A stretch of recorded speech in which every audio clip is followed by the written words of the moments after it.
অতিক্রান্ত 20 দিন, আরজি করে মহিলা চিকিৎসকের মৃত্যু রহস্য কোন দিকে? এই ঘটনার শুরুর দিন থেকেই নির্যাতিতার পরিবার দাবি করেছে হাসপাতালের ফোনে বারবার বলা হয়েছে তাদের মেয়ে অসুস্থ এবং আত্মহত্যা করেছেন। এবার সেই অডিও ক্লিপই ভাইরাল হলো। পরিবারের অভিযোগ, ওই দিন বেশ কয়েকবার ফোন এসেছিল হাসপাতাল থেকে।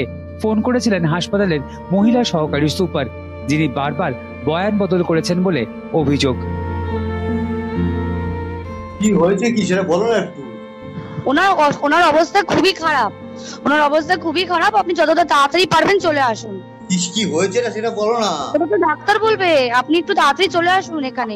আপনি কে বলছেন বলুন তো? আমি অ্যাসিস্ট্যান্ট সুপার বলছি, আমি ডাক্তার বলছি না। ডাক্তার নেই হবে কেউ?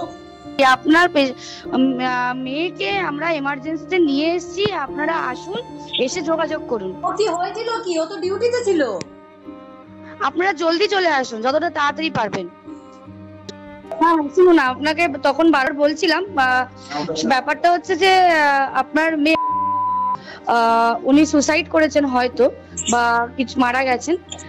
পুলিশ রয়েছেন, আমরা হসপিটালে সবার সামনেই রয়েছি, ফোন করছি, আপনারা যত তাড়াতাড়ি পারবেন চলে আসুন।